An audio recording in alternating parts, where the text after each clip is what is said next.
Hello, thank you for this warm welcome. It makes our lives easier.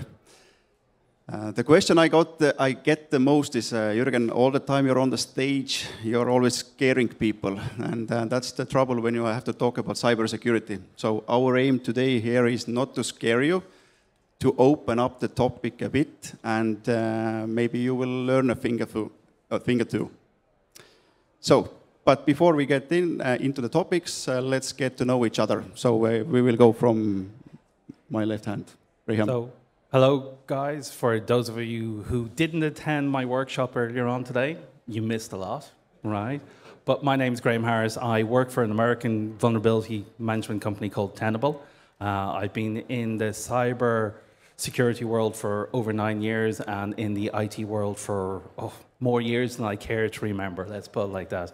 So really looking forward to the next half an hour with some panel of really good people, and they added me in because they were stuck. So looking forward to having a chat with you guys. All right, thank you very much. My name is Kathleen Girna, and I work with mostly children, but also adults, scaring them, as Jürgen said, when it comes to cybersecurity. So scaring adults about themselves, about their children, and children don't need scaring, they already are terrified. But I also work in both Tallinn University and Tallinn University of Technology, also looking into, well, all of the topics we will be discussing later today. I didn't have a cool workshop in the morning, but you are always welcome to come to university and see what we're up to. Thank you. Yes, good afternoon. My name is Sander Valvas. I'm head of cybersecurity department in Cybernetica. Been in cybersecurity business or scaring business for more than 10 years now, and in IT as how much I can remember. So that's it from me. And from my side, I'm the CEO of cybersecurity company based here in Estonia. Our main focus is that our customers don't get hacked, in a nutshell. It's a very short terms. But now you know all of us, so maybe a show of hands, which one of you guys are investors? Do we have investors in the room? And the rest, are you guys startups? Show of hands if you're from a startup. Okay. And the rest of the people, are you just employees I somewhere? saw some university people earlier. University people. Okay, now we know each other, so that's good. Let's start. So first, maybe a part where we can start is the cybersecurity trends. What are we seeing and what kind of threats are out there? So in short, I wish I could come to the stage and say that, guys, cybersecurity problem is now solved, hackers have retired, and basically you can build your companies the way that you want to build them without getting attacks from their side. So this, unfortunately, is still going on. We see increasing number of ransomware attacks, phishing attacks, and data breaches are quite frequently in the news, at least in Estonia and globally as well. But Graham, what your team has been seeing? Yeah, so as I said, I've been in cybersecurity for over 9 years now, and when I first started, cybersecurity was a poor relation to the overall IT department. It wasn't given the respect nor the love that we all are here, hopefully today, feel for it. But now it's really taken on new trends. Over the last couple of years, people really understand the process of what cybersecurity can do and the value that it can bring to environments and to companies. And that, coupled with the latest technology, which I know we'll talk about later on, really helps drive that awareness, and that both from a technical point of view and a business driver point of view as well. Yeah, the business driver aspect is quite interesting part. Maybe Sander, you can elaborate on that side, how business is taking cybersecurity. Yeah, well, I should say that we should do more.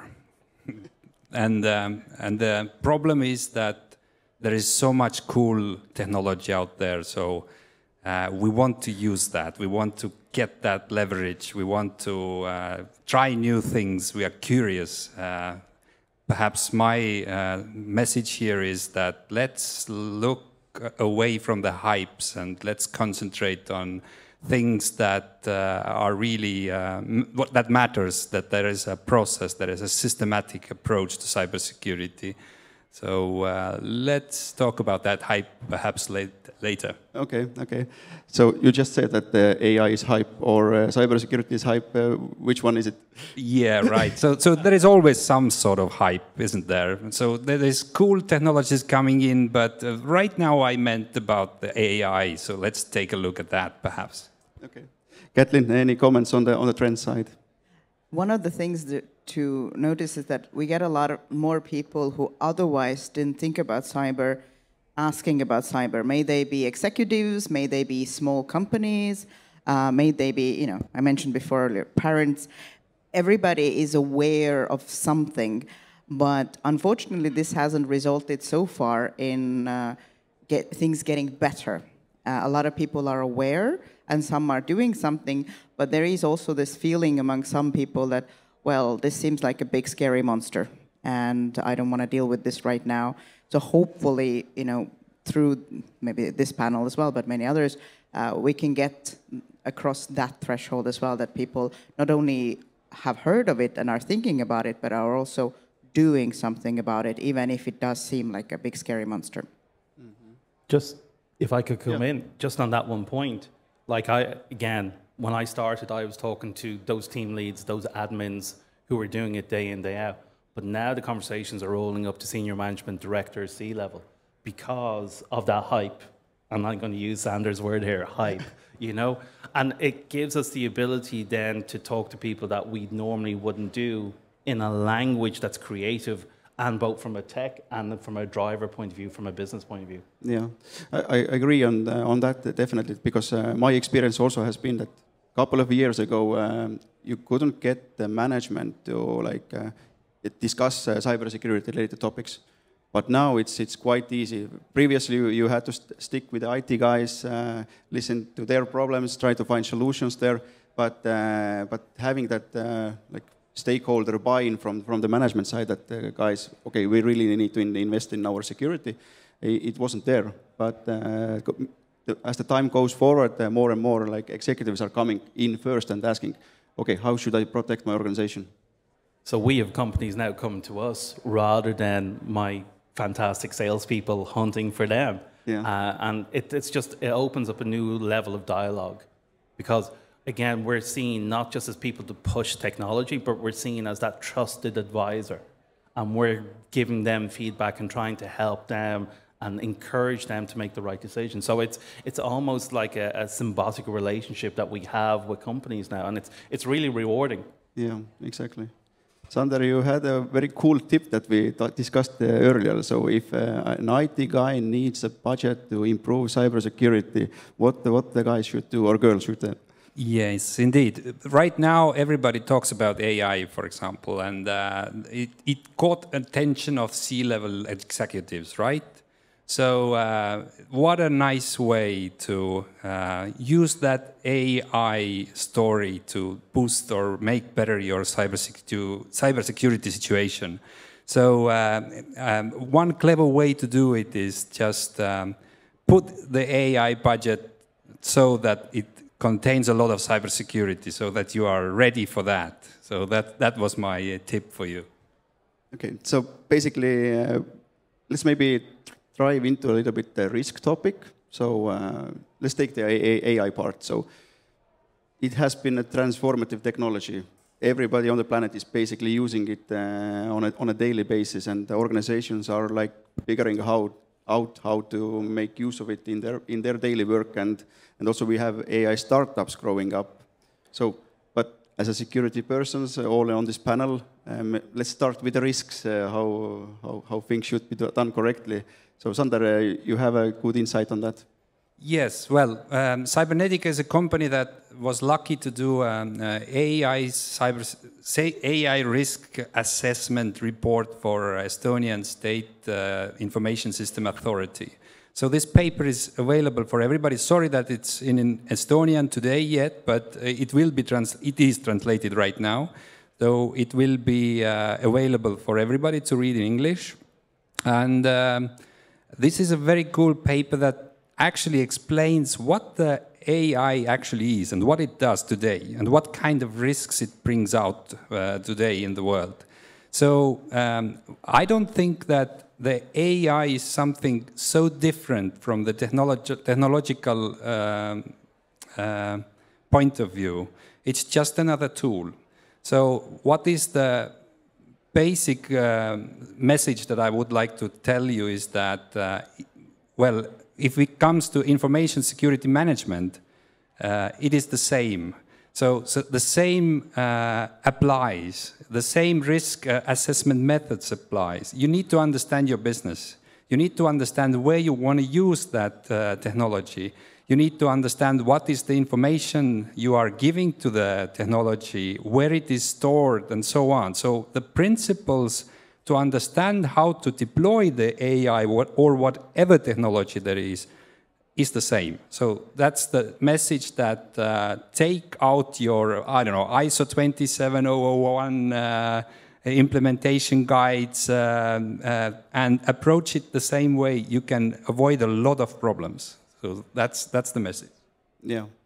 Regarding that research that you put out, so basically, if you're an organization who's looking into like maybe we should use AI tools in our organization, then it just cannot go like this that you will start using that from day one. You have to figure out which kind of tools you will be using. Will you build your own some sort of machine learning model? Will you be using someone else's? Answer those questions, and I actually in that research in the back of the pages are actually like a worksheet or a workbook what we can, you can basically take as a user. So if you don't want to read a lot, just go to the end of the paper, and there are very down to earth tips for you or worksheets what you can follow to understand what are the risks of this deployment of this AI. Solution or whatever technological solution. I'm not talking only about the AI, but it's in a context of AI. Is all the paper is in that context, and use that for everything. Yeah, the risk part is something that probably your security personnel is already handling, is already taking care of, hopefully. But Kathleen, how we should approach the people in the organization when it comes to AI tools? Do you have any insight on that?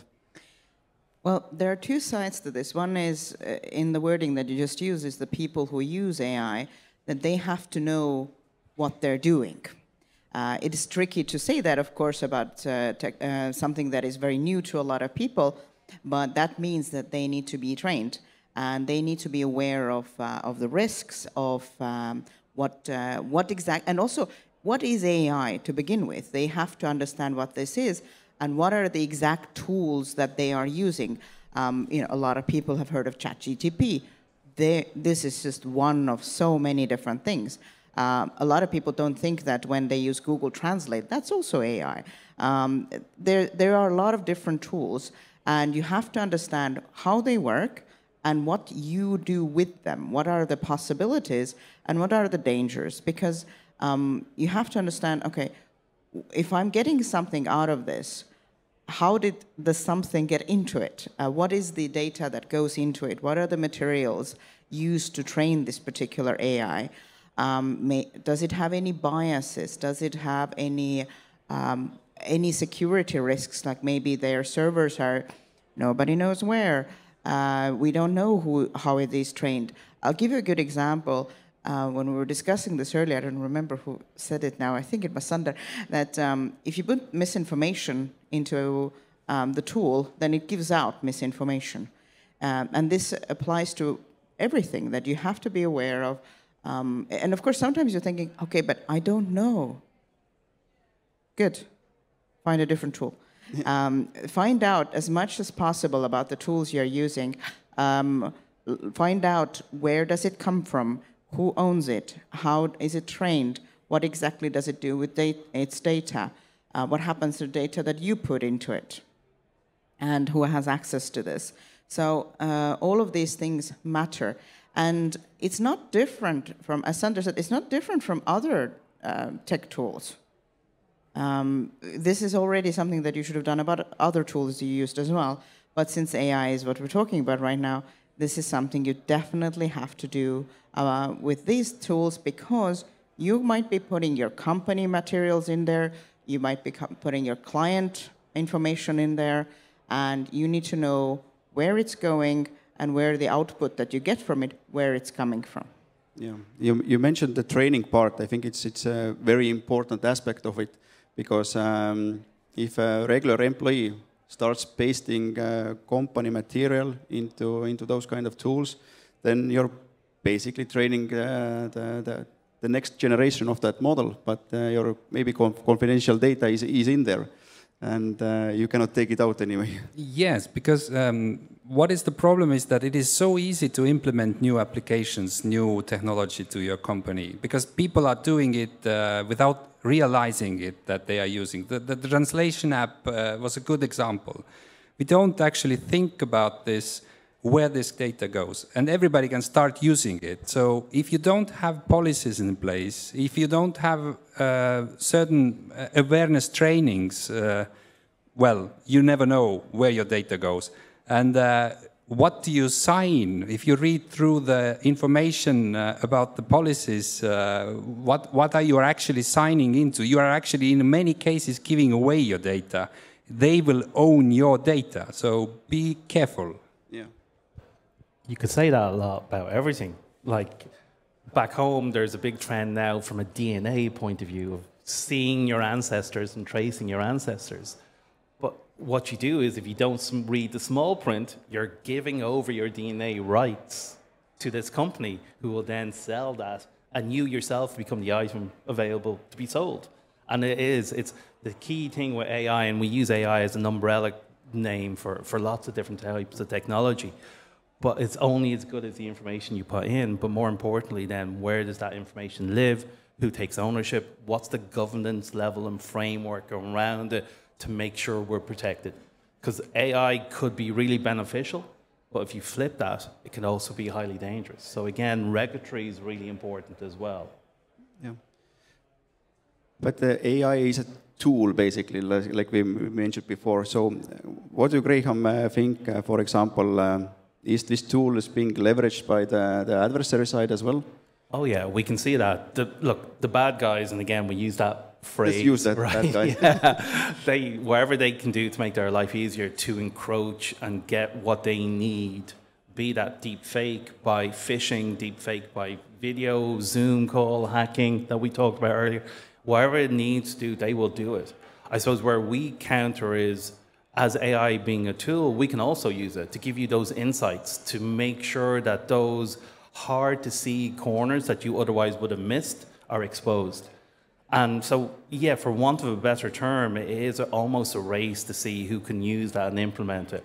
I suppose where we come from is on this side, and we can say, look, we give you the insights, we present the information, we allow you to make informed choices. And that's one good thing about this, is it's all about information. If you are armed with the right set of information and the right tools, you can make the right choices. And that's the key thing. So yeah, we can see the bad guys using this and evolving this. And there will be different segues that they will come out that we probably wouldn't have thought of. But then we'll block them and we'll be more creative in other ways. But it's always an ongoing race between who can get to it first, us or them. Yeah. You mentioned deepfakes. I recall a story that there has been allegedly a first hit by the attacker side using deepfake technology. It was a bank in Hong Kong, and allegedly $25,000 were stolen because the person who made the transaction had a feeling that on a Teams meeting he was talking with his CFO and CEO. And unfortunately, there are no extra clues on that story, but if that is true, then there is a capability of making those kind of attacks already out there. And if it's not there, then it's going to come around. But as mentioned before, cyber attackers are very efficient. They want to get the best bang for their buck. The activities, the amount of time they put in, the amount of money they put into come up with those schemes have to have a return on an investment. And if it doesn't, then they will move on to something that is better. So still, we made quite a lot of money, and that's how the business is being thrived. But you as a business owner need to like just be aware of that risk and take actions so you can countermeasure those kind of attacks. Because if you're stronger than the other guys basically next to you, then they will go for the easier one.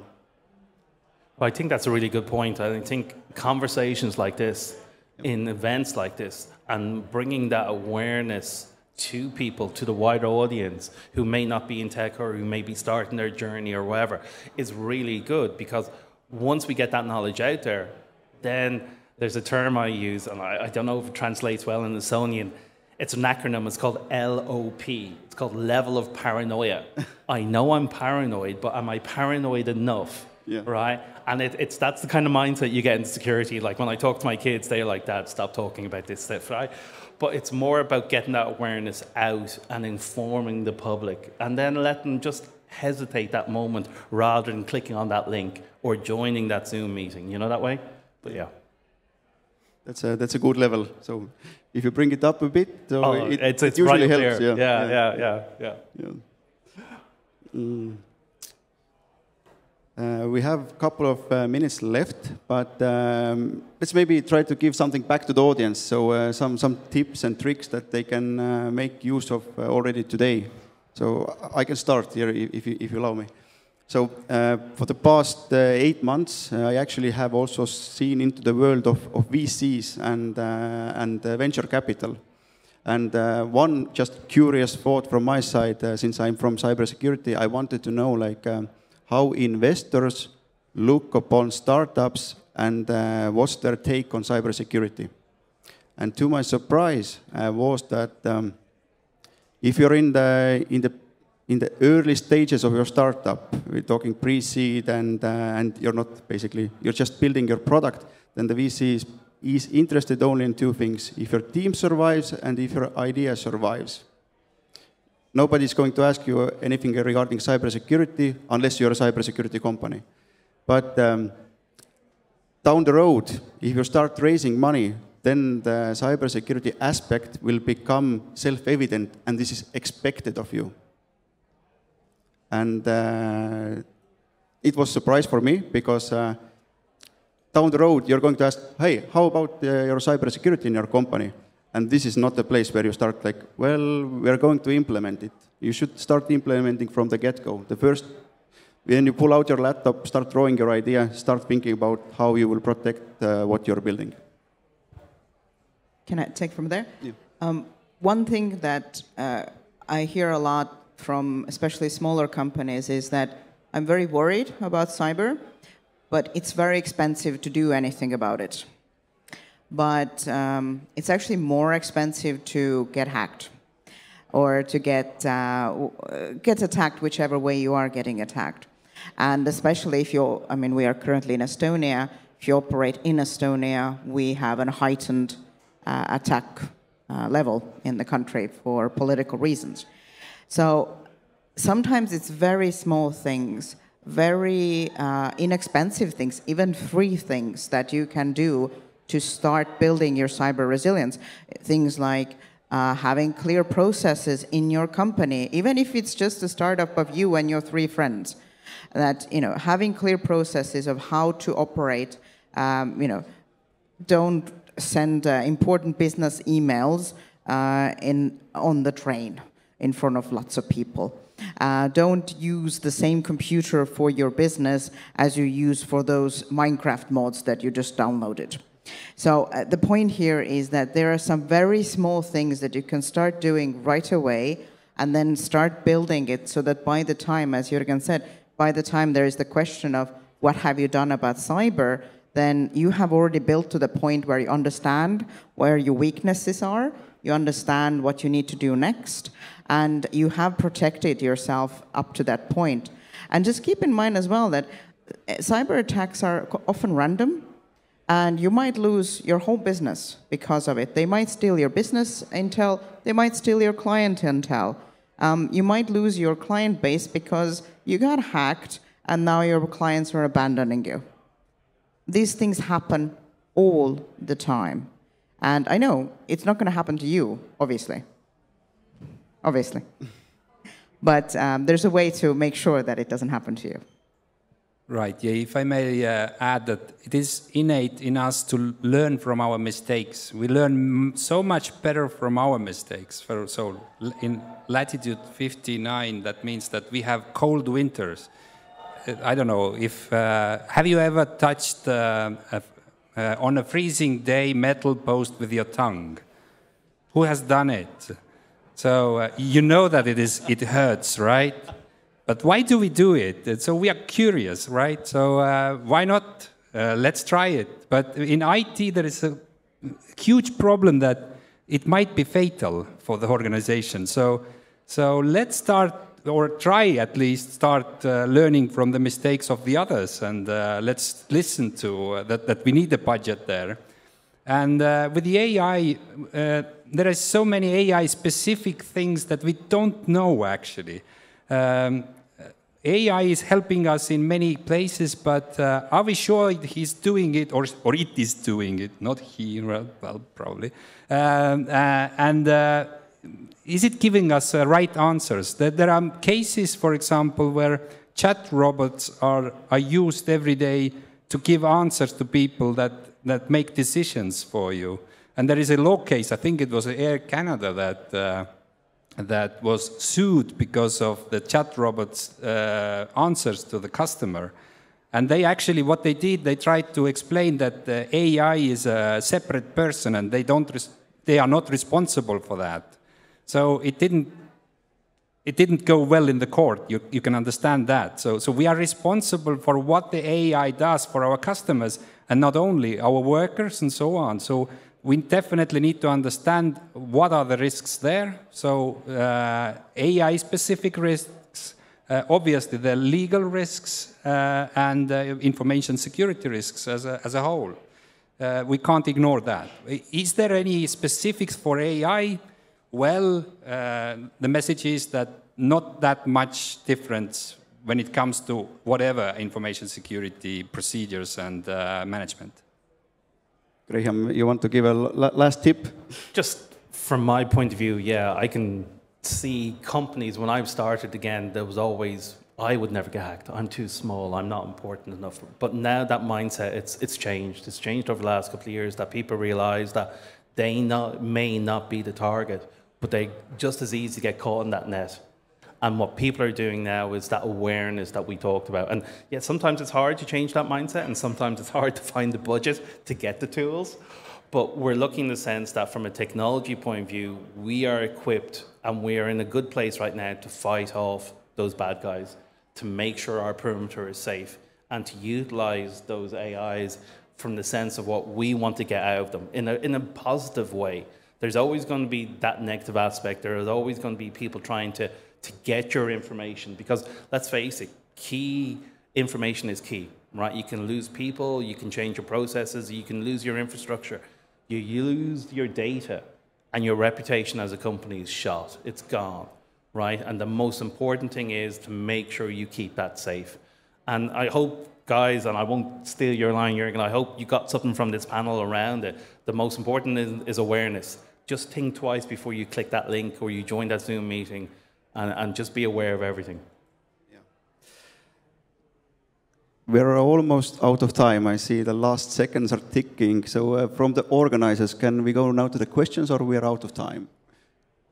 Give me a nod if I can take the questions. If not, then out of time. So thank you all. It was enjoyable, and stay safe out there.